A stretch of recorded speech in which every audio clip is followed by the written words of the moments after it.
कोई अपने आप को महान ना समझे, ना करना।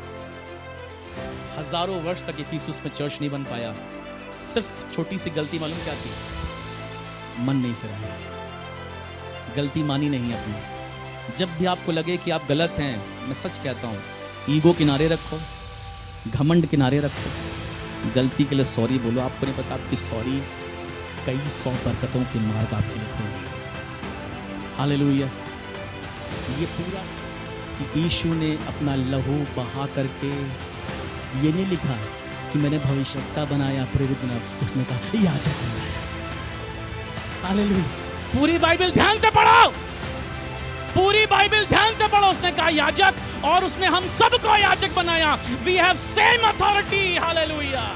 कोई आपको भटकाने ना पाए। तू पापी, तेरे पास क्या, तू कंगाल, तू कल बोले भाग। यीशु मसीह में चुना हुआ वंश और याजकों का समाज है। आमीन।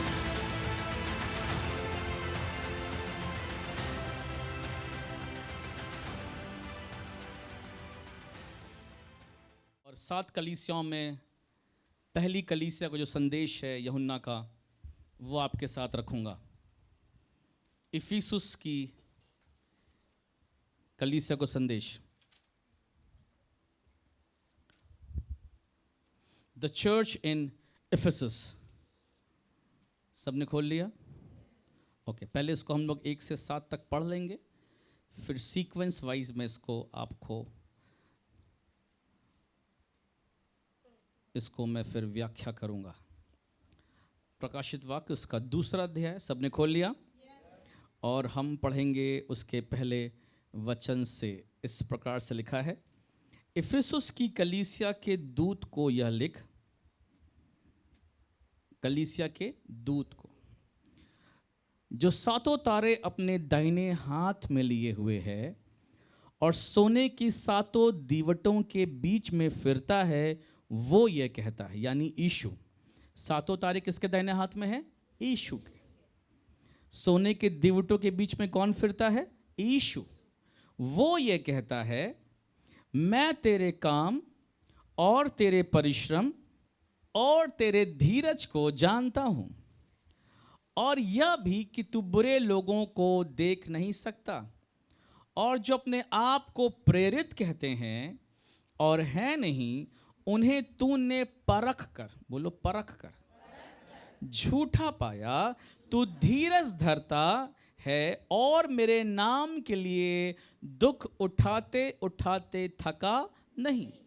पर मुझे तेरे विरुद्ध यह कहना है कि तूने अपना पहला सा प्रेम छोड़ दिया है। इसलिए स्मरण कर कि तू कहां से गिरा है, और मन फिरा और पहले के समान काम कर। यदि तू मन ना फिराएगा तो मैं तेरे पास आकर तेरी दीवट को उसके स्थान से हटा दूंगा। पर हां, तुझ में यह बात तो है कि तू निकुलियों की कामों से घृणा करता है। इसको आज मेरे से बहुत लोगों ने सवाल पूछा, ये निकुलियों का काम क्या होता है? आज पता चलेगा। बोलो आमीन। जिनसे मैं भी घृणा करता हूं, जिसके कान हो वह सुन ले कि आत्मा, होली स्पिरिट कलीसियाओं से क्या कहता है। जो जय पाए, मैं उसे जीवन के पेड़ में से जो परमेश्वर के स्वर्गलोक में है फल खाने को दूंगा। आमीन। कुछ बैकग्राउंड आपको पहले समझाना चाहता हूं। परमेश्वर ने यूहन्ना को यह वचन दिया है जो 7 चर्चेस के लिए, 7 कलीसियाओं के लिए है। अलग अलग 7 कलीसियाओं को यह वचन यूहन्ना के द्वारा, जब वो पतमुस नामक टापू पर है वहां पे दिया है। और यह वचन तब दिया है, ध्यान सुनो, जब 12 प्रेरित में से सिर्फ 1 प्रेरित बचा है। 11 मर चुके हैं। 11 disciple of Jesus was dead, मर गए थे, वो खत्म, फिनिश।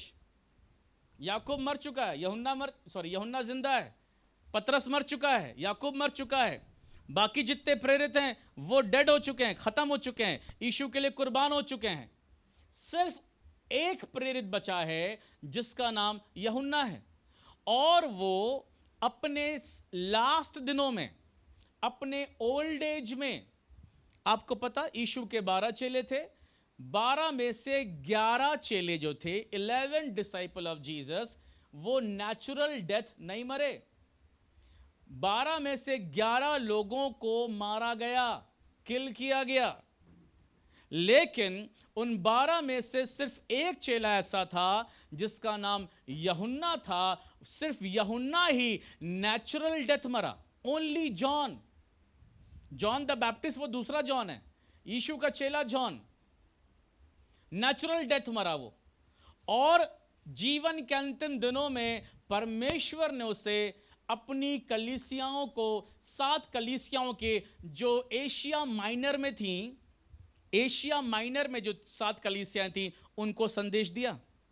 और ये सारे संदेश जो 7 कलीसियाओं को परमेश्वर के आत्मा ने दिया, वो सारे संदेश सिर्फ इन चर्चेस के लिए ही नहीं थे, पर वो आज के समय के सारे चर्चेस के लिए भी हैं। आमीन। कितने लोग इतनी बात समझे? आमीन। सिंपल, वेरी सिंपल, है ना। मैं परमेश्वर का बहुत धन्यवाद करता हूं कि यूहन्ना जो है वो परमेश्वर से वचन पा करके लिख रहा है। परमेश्वर इफिसुस को यह संदेश क्यों दे रहा है? इस संदेश का सार क्या है? इस संदेश का सारांश क्या है? जब परमेश्वर यूहन्ना को यह संदेश दे रहा है, तो इस संदेश का सारांश जो है या सार जो है वो ये है कि कलीसिया जो है वो महिमामय है। चर्च जो है वो एक ग्लोरियस चर्च है। हाँ, चर्च के लोग पाप करते हैं, हाँ, चर्च के लोग से मिस्टेक हो जाती है, हाँ, चर्च के लोग जो हैं वो कभी कभी मार्ग भटक जाते हैं। इन सब चीज़ों के बावजूद भी चर्च जो है वो हमेशा महिमामय है। चर्च जो है वो ग्लोरियस है। वाई? रीजन क्या है इसका? चर्च हमेशा महिमामय क्यों है? बिकॉज चर्च का सिर जो है वो यीशु मसीह है। हालेलुया। और बाइबल कहती है कि यीशु मसीह ने कहा, अंत के दिनों में मैं इस पत्थर पर अपनी कलीसिया बनाऊंगा और अधोलोक के फाटक इस पर प्रबल नहीं होंगे। आमीन। तो church is the only ministry जिसे प्रभु यीशु स्वयं कर रहे हैं, पास्टर नहीं। आमीन। बाकी जितनी सेवकाइयां हैं डायरेक्टली तौर से पवित्र आत्मा उसको सहायता कर रहा है करने के लिए, लेकिन चर्च की मिनिस्ट्री जो है, चर्च की एस्टैब्लिशमेंट की मिनिस्ट्री, चर्च को स्थापित करने की सेवकाई यीशु मसीह एंड डेज में, इन दिनों चेलों के मरने के बाद, यीशु के स्वर्गारोहण होने के बाद, इन दिनों में डायरेक्टली तौर से कर रहा है। उस समय से लेकर आज तक और आगे भी करता रहेगा। आमीन। हालेलुया। Church is a glorious church. प्रभु ऐसी कलीसिया ढूंढ रहा है जिसमें कोई दाग और जिसमें कोई झुर्री ना। इफिसुस से बात कर रहा है, एशिया माइनर में।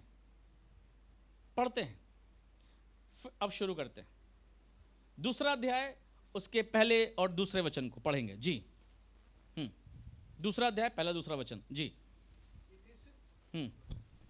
इफिसियुस की कलीसिया के दूत को यह लिख, हाँ, जो 7 तारे अपने दाहिने हाथ में लिए हुए हैं, जी हाँ, और सोने के 7 दीवटों के बीच में हाँ, फिरता है। यीशु, हाँ, वह यह कहता है, यीशु ये कहता है कि मैं तेरे काम और तेरे परिश्रम और तेरे धीरज को जानता हूं। कह रहा, मैं तेरे काम, तेरे परिश्रम और तेरे धीरज को जानता। जैसे मेरी वाइफ कह रही थी, हमने बहुत पेशेंस रखा, काफी बरस लगे ट्रांसफर के लिए, हमने पेशेंस रखा, हमने धीरज रखा। प्रभु भी कह रहा है, आप जो धीरज रखते हो प्रभु जानता है उसको, आप जो मेहनत करते हैं प्रभु जानता है उसको। लेकिन काम करना, मेहनत करना, धीरज धरना अपने जीवन के प्रति अच्छी बात है, लेकिन इस बात को हम भूले नहीं कि हमारी डेस्टिनी हमारा काम नहीं है, हमारी डेस्टिनी हमारी मेहनत नहीं है, हमारी डेस्टिनी हमारा दर्शन पूरा होना नहीं है। हमारी अल्टीमेट डेस्टिनी यीशु मसीह है, स्वर्ग का राज्य है। हालेलुया। इटर्नल लाइफ है। हम उसके लिए परमेश्वर ने हमें भेजा है, दुनिया में चुना है। We are chosen people of God. मैं तुम्हारे सब कामों को जानता हूं। आगे क्या लिखा है? हाँ, और यह भी कि तू बुरे लोगों को देख नहीं सकता, और यह भी कि तू बुरे लोगों को देख नहीं सकता, और जो अपने आप को प्रेरित कहते हैं और जो अपने आप को प्रेरित कहते हैं और है नहीं, नहीं, उन्हें तूने परख कर झूठा पाया। उन्हें तूने परख करके क्या पाया है? झूठा पाया। देखो, कलीसिया जो है वो गिरती है, कलीसिया जो है वो निराश भी होती है, कलीसिया जो है वो भटकती भी है, लेकिन इन सब चीजों के बाद भी कलीसिया का सिर यीशु ही रहता है। आमेन, हालेलुया। सपोज फॉर एग्जाम्पल, एक छोटा बच्चा है और वो मिट्टी में खेल रहा है। 3 साल का बच्चा है, 4 साल का है, मिट्टी में बाहर खेल रहा है, मड में खेल रहा है, खूब खेल रहा है, तो वो गंदा हो गया। जब गंदा हो गया तो कितनी मम्मी और पापा हैं जो बच्चे कहते हैं अब ये मेरा बच्चा नहीं है, चिंटू मेरा नहीं है, पड़ोसी का होगा। चिंटू तब भी बच्चा है, चाहे वो साफ कपड़ों में है, चाहे वो मिट्टी से खेल करके मुंह आंख नाक सब में मिट्टी भर लिया। ऐसा बच्चा देख, आजकल तो सब मोबाइल में बिजी हैं, मिट्टी से कोई खेलता ही नहीं है ना। मिट्टी से कहाँ कोई खेल रहा है? हम लोग बस गाना गाते मैं मिट्टी हूं, तो मिट्टी से हम लोग बहुत दूर हो गए हैं। बच्चों को मैं आजकल बिल्कुल मिट्टी से खेलते देखता नहीं हूँ। हाँ, बहुत इंटीरियर जाने में दिखता है, पर शहर के बच्चे तो मिट्टी जानते नहीं है। कहाँ जानते? मिट्टी में खेला है, कीचड़ में खेला है, कादों में खेला है। हम लोग तो खेले हैं, कितने लोग खेले हैं? सभी कीचड़ कादों वाले हैं। आमीन। इम्यूनिटी बढ़ता है इससे। बच्चे अगर आपके मिट्टी में नहीं खेलते, उनको मिट्टी में जाके खिलाओ, खेलो, उनको बोलो खेलो यार, मिट्टी में 2-4 चम्मच मिट्टी खा भी जाओ, कोई दिक्कत कुछ नहीं होता है। हाँ, कुछ नहीं होता है, इम्यूनिटी अच्छी होगी। सो कोई बच्चा जो मिट्टी में खेल करके घर आया है और उसके पापा ने उसे देखा है, तो उसे वो क्या करेगा? मम्मी ने उसे देखा, क्या करेगा? अरे बोलो चर्च, क्या करेगा? साफ करेगा। एग्जैक्टली। साफ करके कहां भेज देगा? निकल बाहर। कहां भेजेगा? घर में रखेगा। बच्चा चाहे जैसा भी क्यों नहीं है, मिट्टी में खेल कर आया है, बाहर गिर कर आया है, चोट लगा कर आया है, कांड करके आया है, कुछ भी करके आया है, पापा हमेशा उसको साफ करेंगे, मम्मी हमेशा उसकी गलती क्या करेंगी? देखो, सारी मम्मी बोली छुपाएंगे, छुपाने वाली मम्मी पहले बोली छुपाएंगे। क्यों?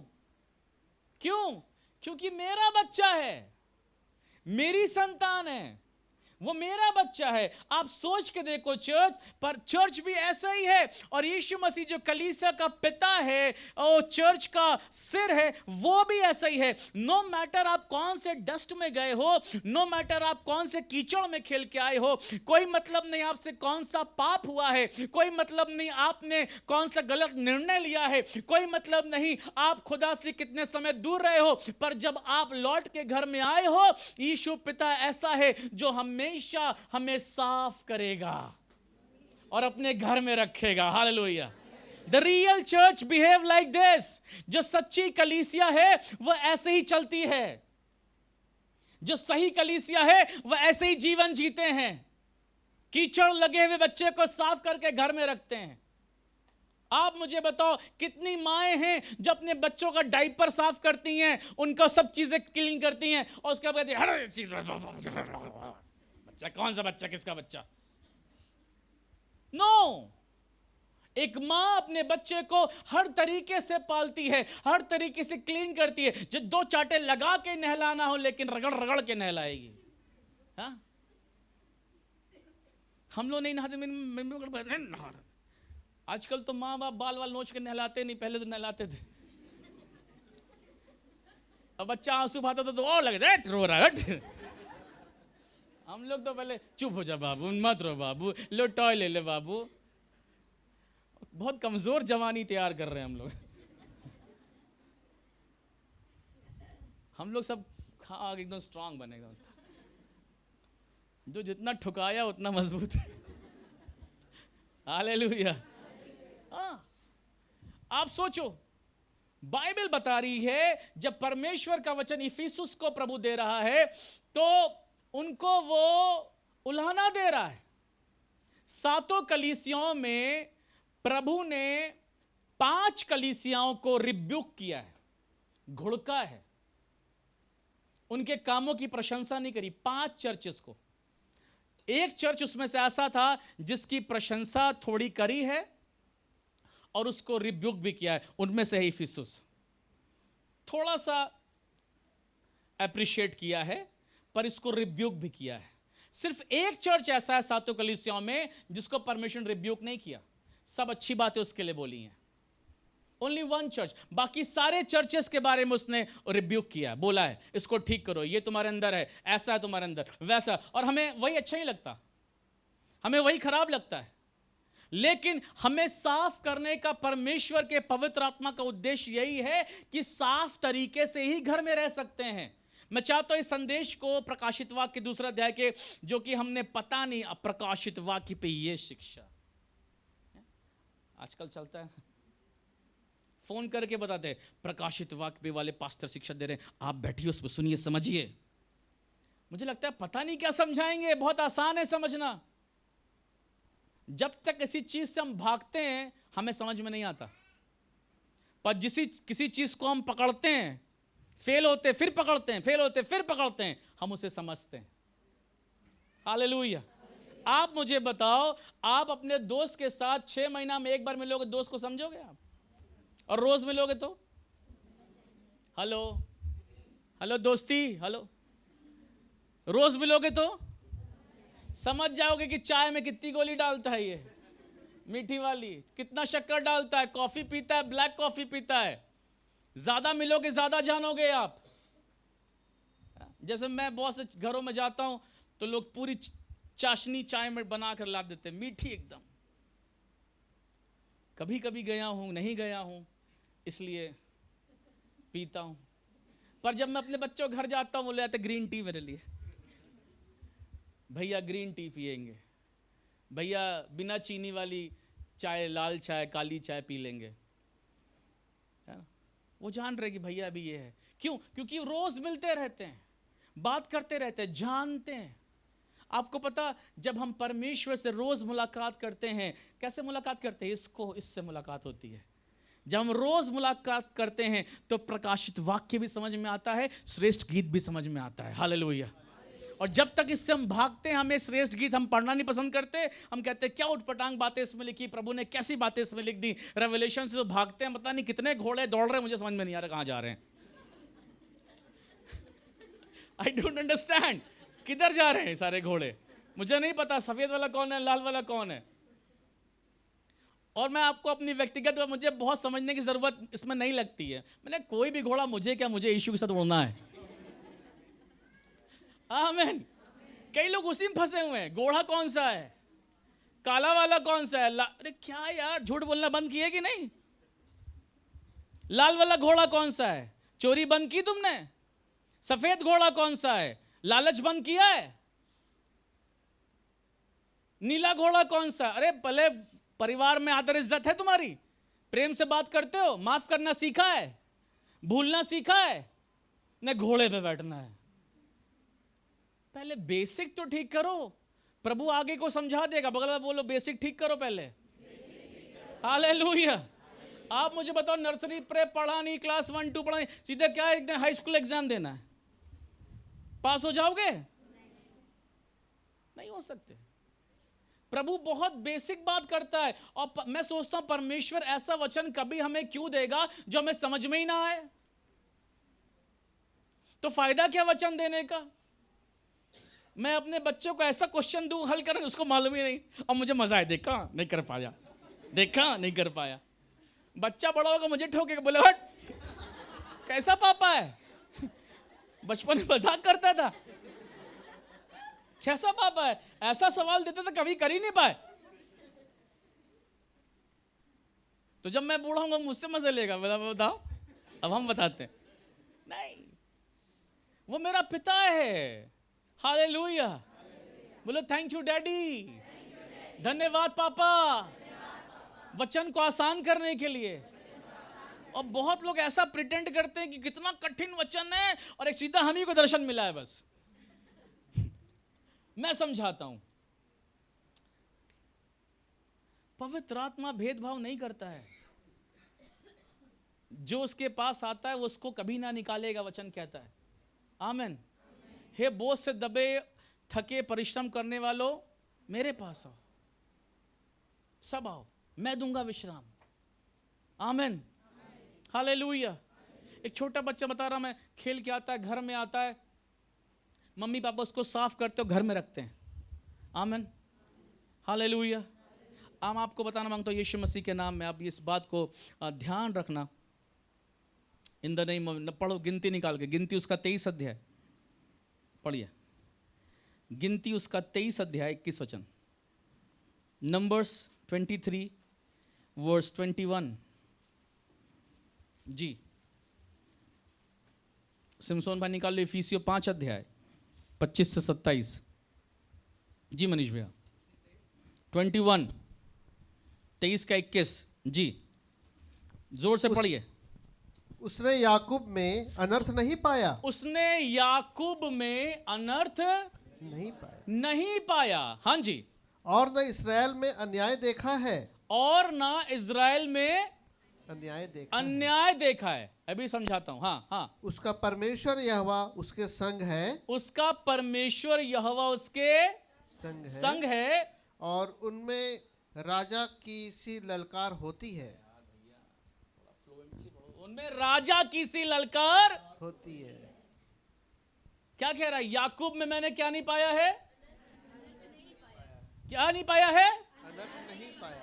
नहीं पाया, अनर्थ नहीं पाया। और इज़राइल में अन्याय। इधर देखो आप, पर याकूब तो ही अड़ंगेबाज था, और प्रभु क्या कह रहा है? अनर्थ पाया नहीं। इज़राइल प्रभु के साथ कभी चला? कुड़कुड़ाने वाले, बुड़बुड़ाने वाले वही लोग थे। और प्रभु किसमें क्या कह रहा है? कोई अन्याय पाया ही नहीं है। इसको मैंने बहुत पढ़ा। मैंने खुद अब बाप दो बातें करते हो समझ में नहीं आती मुझे। एक तरफ आप कहते हो कि इजरायली बहुत कुड़कुड़ाने वाले थे, बुड़बुड़ाने वाले थे, अभी आप कह रहे हो यहाँ पे क्या अन्याय पाया ही नहीं मैंने। याकूब जो था वो जिद पर अड़ गया, अड़ंगा मारने वाला था, अपने बड़े भाई की आशीष ले ली, गलत काम उसने किया। आप कह रहे हो अनर्थ है ही नहीं याकूब में। समझो, इधर देखिए सब लोग। आई एम याकूब, मैं परमेश्वर का चुना जन, प्रभु की चुनी प्रजा, चुनी कौम, उसका चर्च, उसका याकूब, उसका इज़राइल सब हूं। मैं मिट्टी में था, मैं अड़ंगेबाज था, मैंने कुड़कुड़ाया, मैंने बुड़बुड़ाया, मैं अड़ंगेबाज बना, मिट्टी लगी है। लेकिन मैं जान गया कि मेरा पिता उस अड़ंगेबाजी को, उस मिट्टी को, उस कुड़कुड़ाने को, उस गलत बात को मेरा पिता माफ़ करता है। और मैं चलकर उसके पास गया और उसने मुझे अपने लहू से वॉश किया, लहू से मुझे धोया, मुझे साफ कर दिया। और अब मैं क्या हो गया? साफ।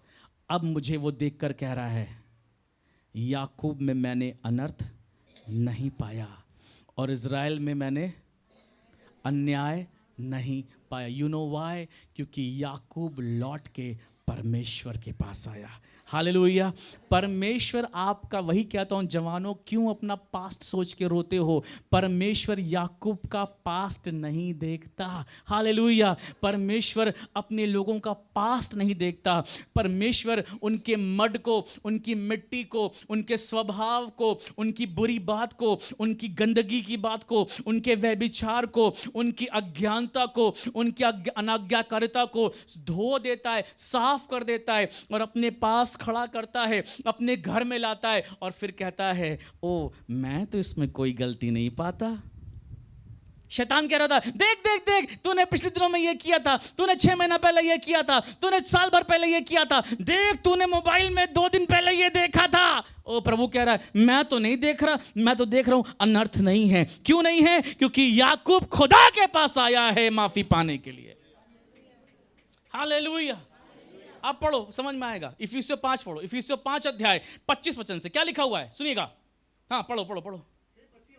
हे पतियों, अपनी पत्नी से प्रेम रखो। ओ, ये कहां से आ गया अचानक, पति पत्नी की तरफ से आ गया? समझाता हूं। हे पतियों, अपनी पत्नी से प्रेम रखो, जैसा मसीह ने भी कलीसिया से प्रेम बताओ। करके अपने आप को उसके अच्छा, लिए दे दिया। जैसा मसीह ने भी कलीसिया से प्रेम करके अपने आप को उसके लिए दे दिया।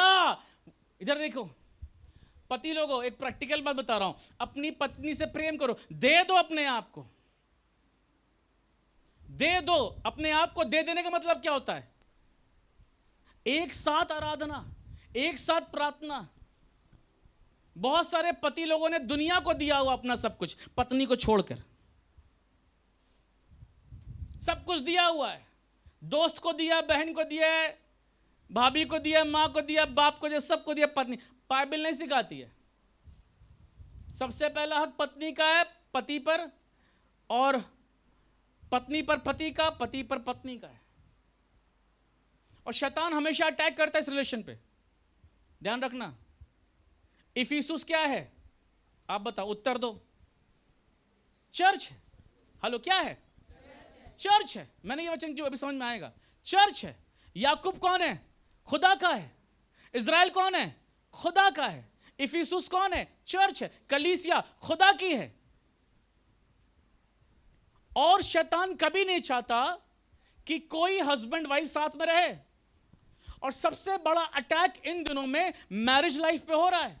Even Christian marriage life, divorce तक पहुंच रहे हैं वो, जबकि बाइबल मसीहों को डिवोर्स की इजाजत नहीं देती। I do not prayer for divorce. मैं कभी तलाक के लिए प्रार्थना नहीं करता, नहीं करता। कई ऐसे कॉल आते, ब्रदर मेरी पत्नी ये, मेरा पति वो, प्रार्थना कर। मैंने कहा भाई गलत जगह फोन कर लिया आपने, सॉरी। आप बताओ कि अलग हो गए, जुड़ना हो तो भी दुआ करूंगा, जुड़ोगे प्रभु जोड़ेगा। अलग होने की दुआ मैं नहीं करता, और हम में से कोई ना करे, चाहे घर का ही आदमी क्यों ना हो। आपका ही अपना भाई डिवोर्स क्यों नहीं चाहता, कभी दुआ मत करना। हेलो, बहुत डंडे लगे खुदा के आपको, मजाक नहीं कर रहा हूं। बाइबल कहती है परमेश्वर स्त्री त्याग से घृणा करता है, नफरत करता है, उसको अच्छा नहीं लगता। यहां पे क्या कह रहा है, फिर से पढ़ो 25 वचन से, सिमसोन भाई पढ़िए। हे पतियों, हे पतियों, अपनी अपनी पत्नी से प्रेम रखो। अपनी अपनी किससे? अपनी अपनी, सब अपनी से रखना। आमीन, हालेलुया। आगे, हाँ। जैसा मसीह ने भी कलीसिया से प्रेम करके, जैसा मसीह ने कलीसिया से, मतलब मसीह क्या है? पति। कलीसिया क्या है? पत्नी। दुल्हा दुल्हन, एग्जाम्पल किसका है? सेम एग्जाम्पल है। जैसा मसीह ने कलीसिया से प्रेम करके, आगे, हाँ, अपने आप को उसके लिए दे दिया। अपने आप को उसके लिए दे दिया, हाँ। उसको वचन के द्वारा जल के स्नान से शुद्ध करके पवित्र बनाए। उसको वचन के द्वारा जल के स्नान से शुद्ध करके पवित्र बनाए, और उसे एक ऐसी तेजस्वी कलीसिया बनाकर अपने पास खड़ी और करे। ऐसी तेजस्वी कलीसिया बनाकर अपने पास खड़ी करे। ध्यान रखना, अपनी पत्नी के बारे में कलीसिया यीशु मसीह बात कर रहा है। ऐसी कलीसिया, ऐसी वाइफ, ऐसी दुल्हन जो, जिसमें कलंक ना झुर्री, जिसमें कलंक ना झुर्री, दो चीजें हैं, ना कोई और ऐसी वस्तु हो जी, वरन पवित्र और निर्दोष हो। वरन पवित्र और निर्दोष। इधर देखो, दो वर्ड यहां पे आए, कलंक और झुर्री। इंग्लिश में है नो स्पॉट, नो स्पॉट, कोई कलंक नहीं, नो स्पॉट मींस, कलंक का मतलब क्या होता है? सिनलेस बनाए परमेश्वर से, बिना कलंक के, सिनलेस, पाप के बगैर, पाप के बगैर, सिनलेस, नो स्पॉट। और झुर्री, रिंकल्स, मतलब क्या होता है? बूढ़ा नहीं। झुर्रियां दिखाती हैं बुढ़ापे को, बूढ़ा नहीं, जवान, यंग, फ्रेशनेस, हाँ। ऐसी कलीसिया जो अपनी फ्रेशनेस को मेंटेन करने वाली, आमीन। ऐसी कलीसिया जो अपनी जवानी को मेंटेन करती है, अपनी प्रेयर लाइफ को आप मेंटेन करते हैं, अपनी आराधना लाइफ को आप मेंटेन करते हैं, अपनी पवित्रता को आप मेंटेन करते हैं, अपने परमेश्वर के संबंध को आप मेंटेन करते हैं। Maintenance is very important. बोलो, मरम्मत बहुत जरूरी है, मेंटेनेंस जरूरी है। हालेलुया। आप मुझे बताओ, गाड़ी अगर हम कभी सर्विसिंग न करें कैसे चलेगी? आप एक महीना नहा धोओ, कैसा होगा? कुछ नहीं होगा, पत्नी दूसरे कमरे में सोएगी बस। बच्चे आपके गले लगेंगे नहीं। आप देख मैंने झाड़ू मत मारो घर में, कैसा होगा? आप खुद पड़ोसी के सोओगे फिर जाके। हमारा शरीर पवित्र आत्मा का मंदिर, हम उसके दुल्हन हैं। इससे हमें शुद्ध रखना है, पाक रखना है, कलंक नहीं, स्पॉट, नो स्पॉट, सिनलेस, और इसमें कोई रिंकल नहीं होगा यदि हम इस प्रभु यीशु के लहू से, उसके वचन से हमेशा धुलेंगे। आमेन। हम देखो हम संडे क्यों आते हैं? वचन के पानी से धुलने के लिए। आमेन। मैं सच कहता हूं, संडे सिर्फ आके आराधना करने के लिए नहीं है, पर वचन का पानी जो हमें धोता है, यह हमें रिंकल फ्री बनाता है। आमेन। Hello, wrinkle free cream use करने वालों, रिंकल फ्री वचन यूज करना सीखो। आमीन बोलो। बगल वाले बोलो, आपका आप ही के लिए वचन है आज। अच्छा, जो बूढ़े हुए भी नहीं, जो 32-34, वो भी रिंकल फ्री लगाते हैं आजकल। अबे यार, 32-34 में रिंकल फ्री लगा, और रिंकल आए कहां तुम्हारे? अभी लगा के और रिंकल कर लोगे। बोलो बगल वाले से, वचन से रिंकल फ्री लाइफ मिलती है। हालेलुया। बोलो, वचन के पानी से फ्रेशनेस आती है। हालेलुया। और प्रभु को रिंकल फ्री और फ्रेश ऑफरिंग चाहिए। हमारा जीवन फ्रेशनेस के साथ चाहिए। आमीन। हालेलुया। आमीन। और यही वो करना चाहता है मेरे प्रियो। यीशु के नाम में आपसे कहना मांगता हूं, परमेश्वर चाहता है उसके लोग रिंकल फ्री, सिनलेस हों, बिना पाप के हों, बिना दाग के हों। इसीलिए फिर उसको प्रभु घुड़क रहा है, उससे कह रहा है, काम तुम्हारा जानता हूं, लेकिन अभी तो बहुत सी तुम्हारे विरोध में बातें करनी है। याकूब, तुझ में अनर्थ नहीं है, इज़राइल तुझ में अन्याय नहीं है। जबकि आप पूरा इतिहास पढ़ लो, अन्याय ही अन्याय कहां मिलेगा इज़राइल में? हा?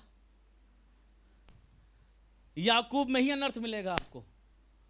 लेकिन याकूब और इज़राइल, जब खुदा उन्हें देखता है तो उन्हें वो रिंकल फ्री, सिनलेस, स्पॉटलेस देखता है।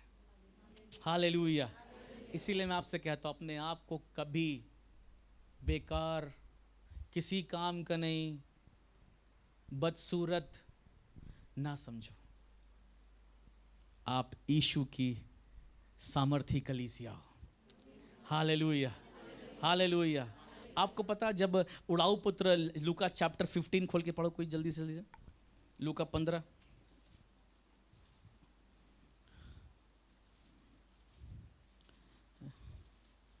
लूका 15, और बस एक हिस्से को पढ़ना चाहता हूं मैं आपको, आपके लिए। लूका 15 खोला सबने? आप देखो, वहाँ पे एक वचन आया है जो मैं आपको बताना मांगता हूँ, उसका शब्द बताना मांगता हूँ ग्रीक में। 15 वचन और 22 वचन पढ़ रहा हूँ मैं, 15 से 22 पढ़िएगा जोर से जी। परंतु पिता ने अपने दासों से कहा, क्या कहा? झट अच्छे से अच्छा वस्त्र निकाल कर उससे पहनाओ। कहां से आया है? मिट्टी में से। यही स्टोरी बता रहा था आपको। कहां से खेल कर आया है? गंदा हो गया है, पर जब आया है वापस तो पापा क्या कर रहे हैं? उसको साफ कर रहे हैं। अच्छे से अच्छा वस्त्र पहनाओ, उसके हाथ में अंगूठी, पांव में जूतियां पहनाओ। इधर देखिए, जो ग्रीक में बेस्ट के लिए शब्द आया, BEST, बेस्ट, अच्छे से अच्छा, वो ग्रीक में इंग्लिश वर्ड आया प्रोटेन, PROTEN, ग्रीक वर्ड है ये। इसका मालूम मतलब क्या होता है? दी बेस्ट, दी बेस्ट, जो सबसे उत्तम है, सर्वोत्तम है, वो मेरे बच्चे को पहनाओ। आमेन। हालेलुया। अच्छे से अच्छा, दी बेस्ट है द वर्ड। सबसे पहले ये एक्चुअली ऐसा शब्द है ग्रीक का, प्रोटेन, PROTEN, जो पहली बार इस नए नियम में आया है। ग्रीक वर्ड प्रोटेन, बेस्ट, अच्छे से अच्छा उसको पहनाओ। अच्छे से अच्छा। मैं परमेश्वर का बहुत धन्यवाद करता हूं कि परमेश्वर की नजरें बिल्कुल डिफरेंट है। पापा की नजर मेरे लिए बिल्कुल अलग है। हालेलुया। बगल से बोलो, दुनिया की नजर कैसी भी हो, मेरे पापा की नजर मुझ पर है और वो आशीष के लिए है। Hallelujah, amen, praise the Lord. आगे पढ़ेंगे, हम वापस आ जाएं। प्रकाशित वाक्य 2 अध्याय उसके 3 वचन से पढ़ेंगे। जी आगे क्या लिखा है सुनिएगा। जी भाई बहुत स्लो हैं आप लोग। जी, तू धीरज धरता है तू धीरज धरता है और मेरे नाम के लिए दुख उठाते उठाते थका नहीं। मेरे नाम के लिए तू दुख उठाते उठाते थका नहीं। पर मुझे तेरे विरुद्ध यह कहना है पर मुझे तेरे विरुद्ध ये कहना है कि तूने अपना पहला सा प्रेम छोड़ दिया कि है। तूने अपना पहला सा प्रेम छोड़ दिया है। छोड़ दिया है। तूने फर्स्ट लव, बेस्ट लव, पहला सा प्रेम छोड़ दिया है। छोड़ दिया। क्यों? क्यों पहला सा प्रेम छोड़ दिया है? क्योंकि तुझे लगा कि तेरे लिए अब संसार ही सब कुछ है। यूजुअली, नॉर्मली, इधर देखें,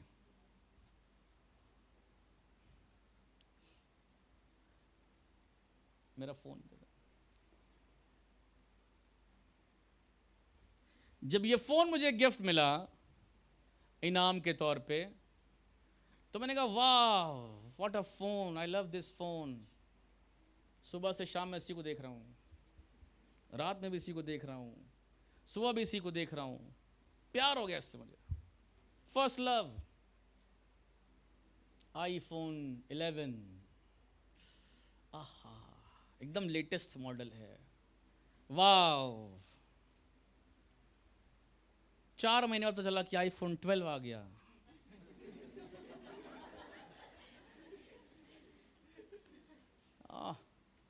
मैंने कहा ठीक है, अब ठीक है, अब थोड़ा देखूंगा। 12 वाला अच्छा है। 3 मिनट 13 आ गया, 14 आ गया, 15 आ गया। पहले गिरता था एक बार तो हाय धल धक से मेरा नया फोन गिर गया। अभी तो पता नहीं कितनी बार गिर चुका है। दिल होता है ना धक होता है। मैं फर्स्ट लव, पहला प्यार फोन के लिए मेरा खत्म हो गया है। क्यों? क्योंकि मार्केट में उससे ज्यादा अच्छे वाले आ गए हैं। अब वो मुझे मिलेगा तो उससे प्यार करूंगा। चर्च लिसन,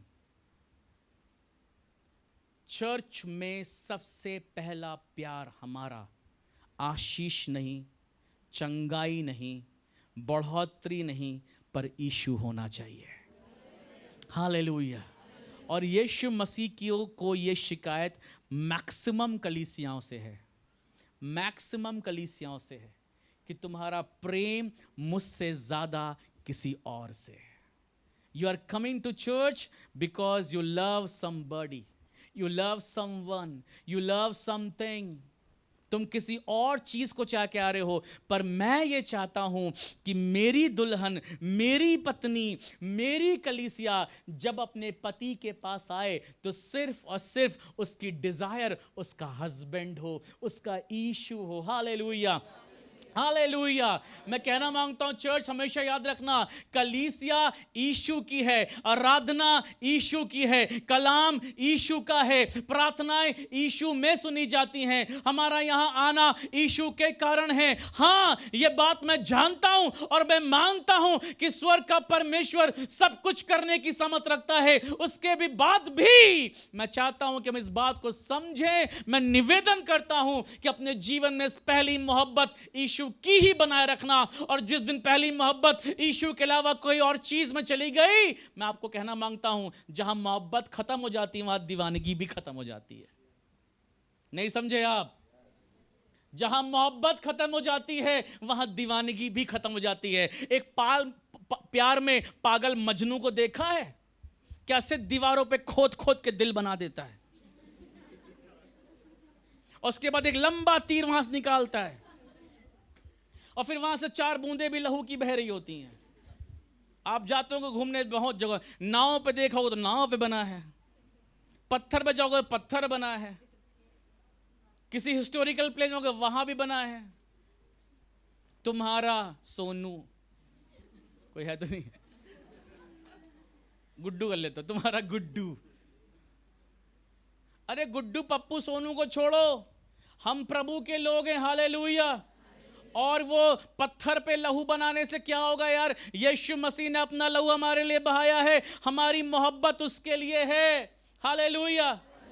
पहली, हमेशा याद रखना, पहली मोहब्बत में दीवानगी होती है, बासी मोहब्बत में मौत। हेलो, नहीं समझे आप? अरे किससे बात करो, कभी मोहब्बत नहीं करी क्या आप लोगों ने? यहां मैं संडे को आता हूं, सब स्वर्गदूत यहां बैठे रहते हैं। मैं सोचता हूं चर्च में सब स्वर्गदूत आए, उनसे बात करूंगा मैं। मोहब्बत में दीवानगी नहीं है तो वो मोहब्बत किसी काम की नहीं है। यीशु की मोहब्बत की बात कर रहा हूं। दीवानगी क्या मतलब? बाइबल पढ़ना है मुझे, चाहे कुछ हो जाए, मेरा टाइम है दुआ का तो मैं प्रार्थना करूंगी ही करूंगी, मेरा उपवास का दिन है, आज चाहे कुछ बनाओ, मेरा उपवास प्रार्थना मोहब्बत है। वो चर्च इतना दूर है, 3 बार ऑटो बदलना पड़ता है, साइकिल गाड़ी का कड़े, बारिश हो रही, रेनकोट ने, अबे पागल है क्या? स्कूल छुट्टी से पहले जाते था, भूल गया? हेलो, प्यार करो तो ऐसा कि वो प्यार हमेशा नया होता जाए, और आप प्यार करोगे तो पवित्र आत्मा भी परमेश्वर को प्यार करने वालों के अंदर ज्यादा प्रेम डालता है, हालेलुया। वो ये तो कह रहा है यीशु, ओ मुझे तेरे विरुद्ध कुछ कहना है कि तूने अपनी पहली सी मोहब्बत छोड़ दी है, छोड़ दी है, पहली सी मोहब्बत छोड़ दी है। मैं चाहता हूं हम पहली सी मोहब्बत जारी रखें। बोलो, प्रभु से अपना प्यार बनाए रखना, प्रभु से अपना प्यार बनाए रखना, आमेन, हालेलुया। हालेलुया। और उसको बोलो हिला करके, वो प्यार किसी और को मत देना। हाँ, जवान है कोई तो हिला के बोलो, जवान को जिसकी शादी नहीं हुई, बोलो वो प्यार किसी और को मत देना। हिलो, देखो सब बहुत हिल रहे हैं। इन लोग आपस में कह रहा, मेरे तुम्हारे लिए, तुम्हारे लिए, तुम्हारे लिए। Hallelujah, hallelujah. मेरी मोहब्बत यीशु है। मैं आपको सच कहता हूँ, आप प्यार करना सीख जाएंगे। प्यार करने का मतलब क्या? उसकी आज्ञाओं को मानना, उसमें चलना, उसकी मर्जी में चलना। मेरी फीलिंग्स, मेरी भावनाएं, मेरा मन, मेरा दिमाग क्या कह रहा है, इससे मतलब नहीं है। मेरे प्रभु का कलाम क्या कह रहा है, मैं उसे मानूंगा। ये सच्ची मोहब्बत है, हालेलुया, हालेलुया। अरे ताली मारना जोर से मारो यीशु मसीह के लिए, आमीन, हालेलुया, यीशु मसीह की। प्रभु का बहुत धन्यवाद। 5 वचन पढ़ेंगे, Revelation chapter 4 verse 5, sorry chapter 2 verse 5। हाँ, इसलिए स्मरण कर, इसलिए स्मरण कर कि तू कहां से गिरा है। कहां से गिरा है मतलब प्रभु एक ऐसी कलीसिया से बात कर रहा है जो मेहनती थी। कैसी थी? हाँ, धीरज धरने वाली, लेकिन गिर चुकी है, गिर चुकी है। कैसे गिर गई है? पाप में गिर गई है, गुनाह में गिर गई है। इसलिए क्या कह रहा है प्रभु? फिर से पढ़ें, इसलिए स्मरण कर, याद कर कि तू कहां से गिरा, कहां से गिरा। आगे, हाँ, और मन फिरा, और मन फिरा, और पहले के समान काम कर, और पहले के समान काम कर। यदि तू मन ना फिराएगा, यदि तू मन, बस रुक जाइए, इधर देखिए, इतना पहले समझाता हूं। स्मरण कर तू कहां से गिरा, इसलिए क्या कर? मन फिरा। आपको पता चर्च का सबसे मेन संदेश क्या है? रिपेंट। सबसे पहली प्रीचिंग यीशु मसीह ने क्या की थी? मन फिराओ क्योंकि स्वर्ग का राज्य। यीशु के पास आने वाले को सबसे पहले क्या फिराना है? मन फिरा। मन फिराव के लिए, पश्चाताप के लिए, रिपेंटेंस जिसे हम इंग्लिश में कहते हैं, उसके लिए जो ग्रीक वर्ड बाइबल में आता है वो है मेटानोयो।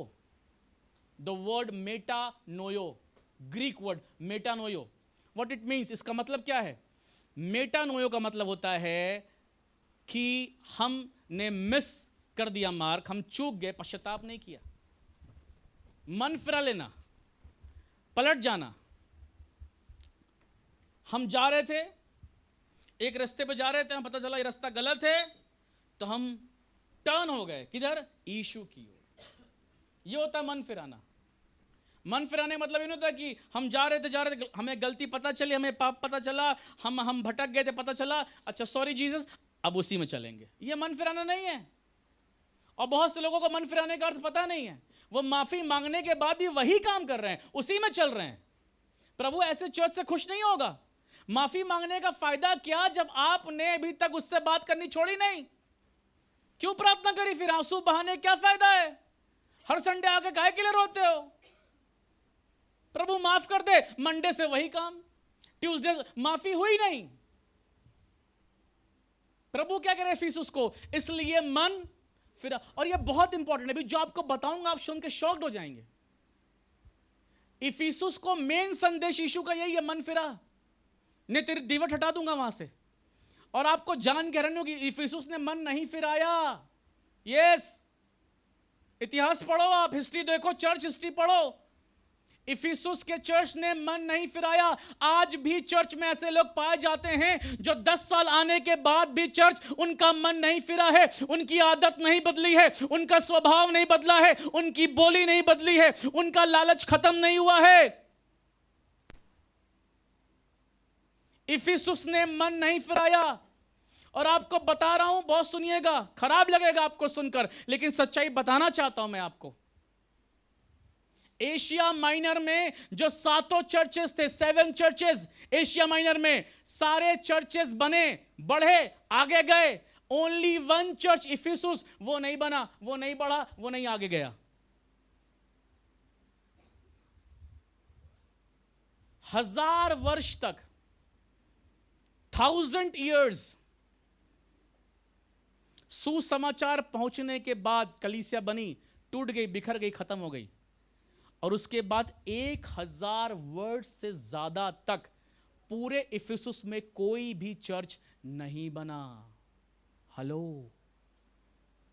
पूरे इफिसुस में। परगमुन में चर्च बना, थुआतीरा में चर्च बना, इसके अगल बगल जगहों पे चर्च बना, कलीसिया बनी, स्टैब्लिश हुई, लेकिन 1000 वर्ष से ज्यादा इफिसुस में कोई चर्च नहीं बना। You know the reason?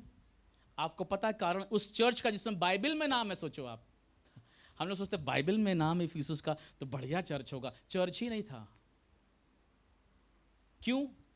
क्योंकि उन्होंने प्रभु की बात को हल्के में ले लिया, सीरियसली नहीं लिया। आज हम भी जब चर्च में होते हैं, जब हमारे विषय कोई अच्छी बात कही जा रही होती है, हम उसी को बस सीरियसली लेते हैं, बाकी प्रभु की बात से हमको उतना मतलब नहीं होता। मैं कहना मांगता हूँ यीशु नासरी के नाम में आपसे, एशिया के इफिसुस में 1000 वर्ष तक कोई चर्च नहीं रहा।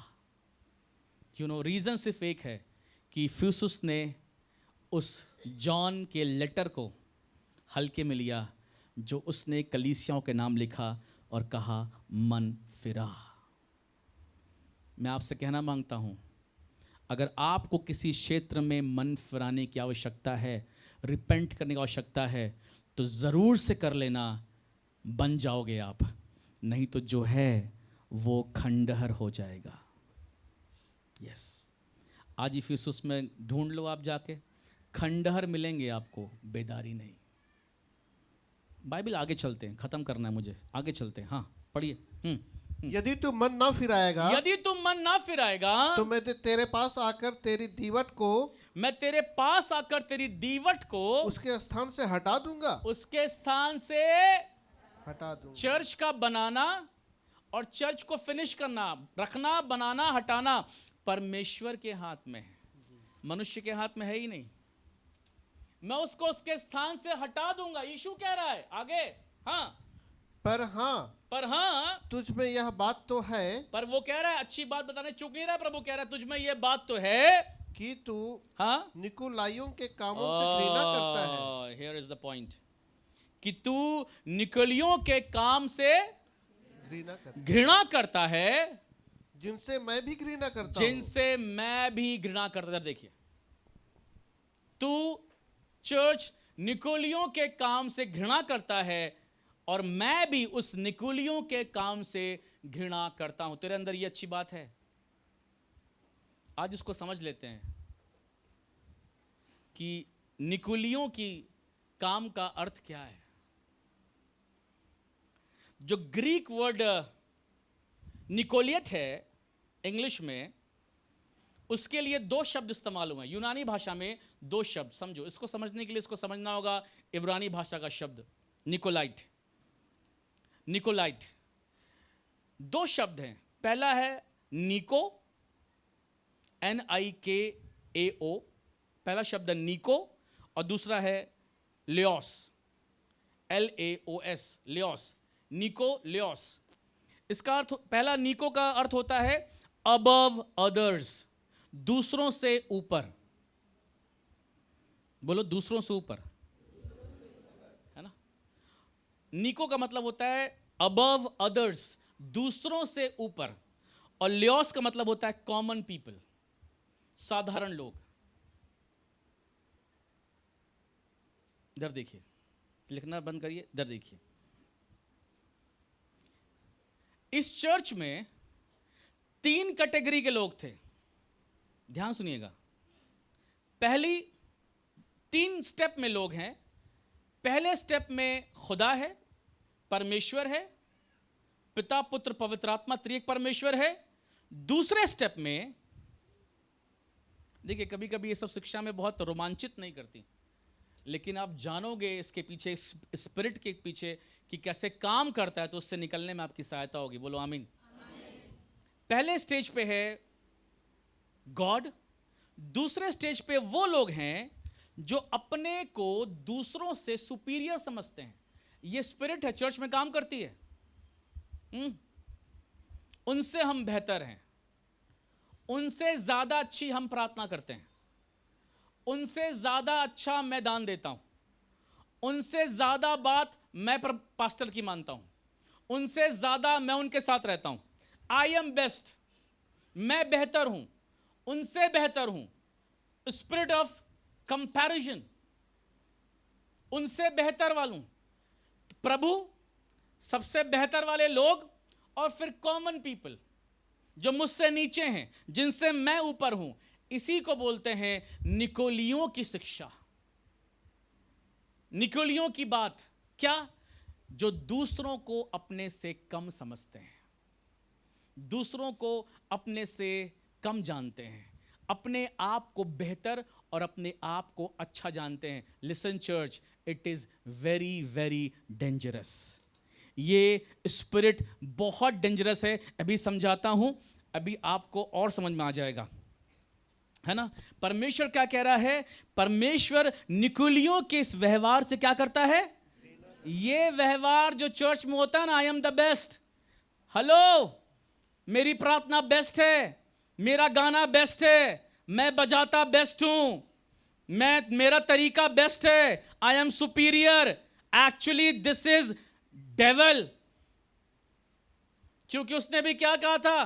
I am the best. Lucifer ने क्या बोला था? हेलो, यहेजकेल 28 में, आई एम द, मैं अपना सिंहासन कहां लगाऊंगा? स्वर्ग के ऊपर, तारामंडल के ऊपर। प्रभु कह रहा है, मैं उससे नफरत करता हूं जो दूसरों को छोटा और अपने आप को बड़ा समझता है। वो मुझसे गरीब है, वो छोटी गाड़ी है उसकी, मेरी बड़ी गाड़ी है, मेरी शिक्षा ज्यादा है, उसकी शिक्षा कम है। हेलो, खुदा को ये फीलिंग, ये बात अच्छी नहीं लगती चर्च। अभी वचन बता दे रहा हूं आपको, ध्यान रखना। ओल्ड टेस्टामेंट में ऐसा था कि किसी एक वर्ग को प्रभु ने चुना था अपनी सेवा को, और वो वर्ग था लेवी का घराना। लेवी का घराना कब ऐसा हुआ? निर्गमन 32, मत खोलो, बस सुनो, लिख लो। निर्गमन 32 में क्या हुआ था? जब मूसा परमेश्वर से बात, इधर देखो, मत लिखो, इधर देखो, मिस कर जाओगे नहीं तो आप। इधर देखो आप, मूसा जब परमेश्वर से बात करने के लिए 10 आज्ञाएं लेने के लिए पर्वत पर चढ़ा, तो जब वो लौट कर आए, लोगों ने बछड़ा ढाल लिया था। मूसा ने सारी तख्तियां तोड़ दी निर्गमन 32 में। बहुत गुस्सा हो गया वो, प्रभु भी नाराज होगा। उसने कहा मैं सबको खत्म कर दूंगा। उसने कहा मूसा ने कि प्रभु प्लीज माफ कर दे, यदि तू इनको माफ नहीं करेगा तो मेरा नाम जीवन पुस्तक में से काट दे। प्रभु ने काटूंगा लेकिन इसको छोड़ूंगा नहीं। प्रभु बहुत नाराज था और 3000 लोग उस दिन मारे गए। 3000 पीपल सेम डे मर गए। क्यों? क्योंकि उन्होंने बछड़ा ढाल करके उनकी वर्शिप करी थी। तब मूसा ने कुछ लोगों को अलग किया परमेश्वर की आराधना करने के लिए, और वो घराना था लेवी का घराना। आपको पता 12 गोत्रों में से सिर्फ लेवी के घराने को अधिकार मिला था। क्या सब सुन रहे हैं? कोई बगल में सो रहा उसको जगाओ। कोई सो तो नहीं रहा? हेलो, जो सो गए थे बोलो प्रेज द लॉर्ड। सामने ही हूं मैं बेटा। मूसा जब नीचे उतरा तो उसने लेवियों को अलग किया। 12 गोत्रों में से किसको अलग किया? कि लेवी ही सिर्फ काम करेंगे। क्या? सारा धार्मिक संस्कार कार्यक्रम जितना भी होता सब लेवी करेंगे। आज भी देखो बौद्धिज्म सुना है, बुद्ध को मानने वाले, उनमें सारे धार्मिक संस्कार जो बुद्ध को मानने वाले लोग हैं उनमें कोई एक जन करता है। सब लोग नहीं कर सकते, सबको अधिकार नहीं है, सबको अथॉरिटी नहीं है।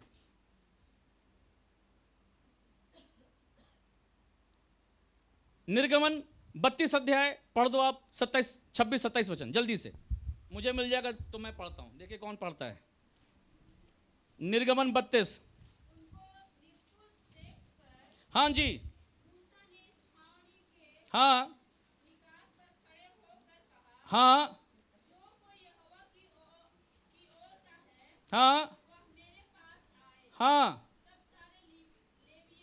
28 वचन, 32 का 28। हाँ, मूसा के इस वचन के अनुसार लेवियों ने किया। 29 ध्यान दीजिए, सब लोग मिलकर पढ़िए। फिर मूसा ने कहा आज के दिन यहोवा के लिए अपना याजक पद का संस्कार करो। इधर देखिए, बस खत्म। किसको कहा करने के लिए? लेवियों को। अब पढ़ो आप पहला पतरस 2 अध्याय 9 वचन।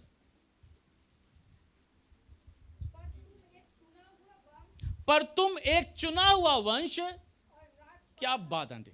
हाँ, और राजपदधारी, याजकों के समाज, और पवित्र लोग, और निज प्रजा हो। ये कैसे होगा? इधर देखो आप, पूरे पुराने नियम में सिर्फ लेविये ही प्रभु की सेवा करते थे, पर ऐसा क्या हुआ कि नए नियम में जितने हम बैठे हैं सब प्रीस्ट हो गए, सब याजक हो गए।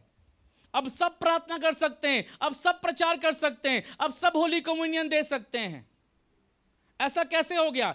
एक काम हुआ जिससे ऐसा हुआ। क्या हुआ? पढ़िए क्या हुआ। रेवलेशन चैप्टर 1, प्रकाशित वाक्य 1 अध्याय 5 और 6 वचन। कोई जोर से पढ़े बुलंद आवाज में जी।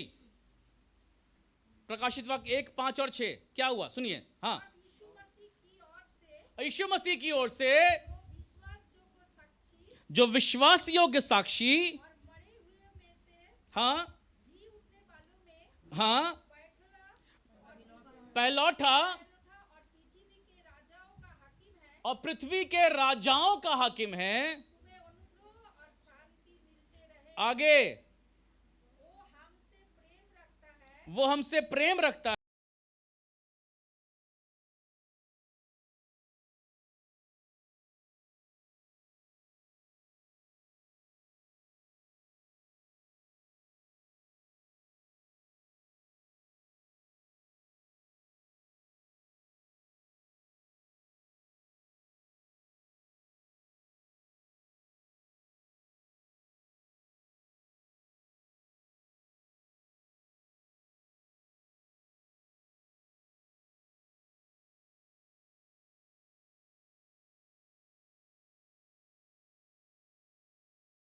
इफिसुस को यीशु मसीह इसलिए घुड़क रहा है क्योंकि इफिसुस की कलीसिया नुकिलियों के कामों से घृणा करती है। और वहां पे हो क्या रहा था कि कोई जन अपने आप को बहुत पवित्र समझ रहा था और अगले को पापी,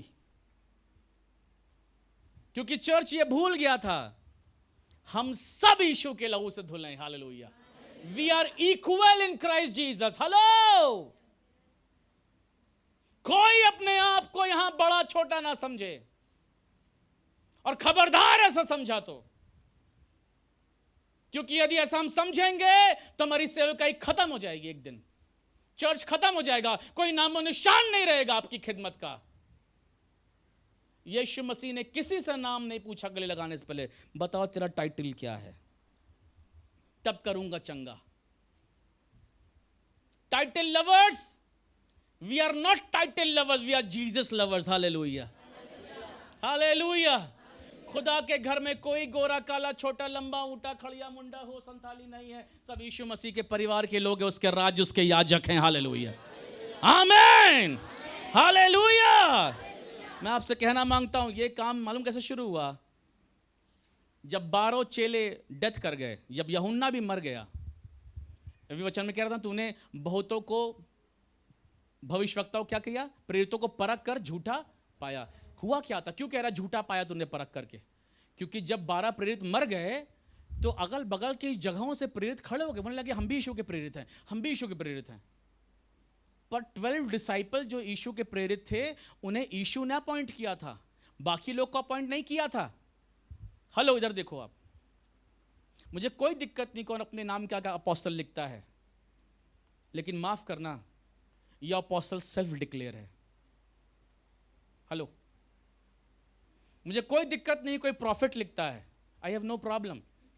पर ये सारे प्रॉफिट, ये सारे अपोस्टल जो अपने नाम क्या अपोस्टल और प्रॉफिट लिखते हैं, हाथ जोड़ के माफी मांग कर कहना मांगता हूं, ये सेल्फ डिक्लेयर्ड अपोस्टल प्रॉफिट हैं।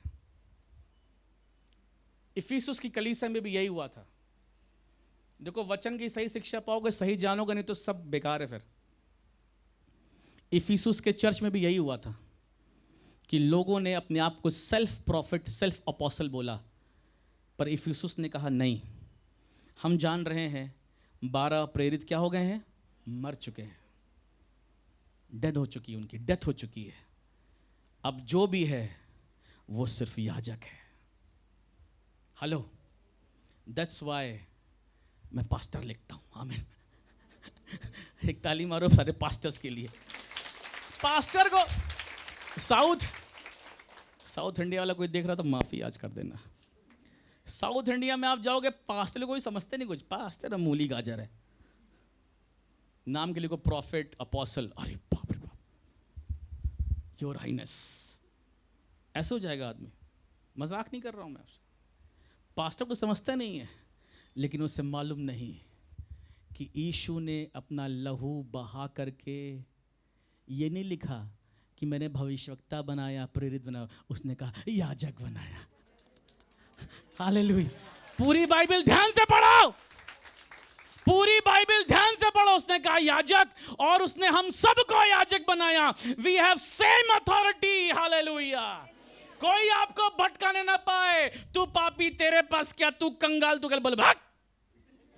यीशु मसीह में चुना हुआ वंश और याजकों का समाज है हम। आमीन, हालेलुया। और बड़े दुख के साथ बताऊंगा, किसी को चोट ना लगे, आज मेहरबानी से खत्म करूंगा। ये काम रोमन कैथोलिक चर्च ने शुरू किया।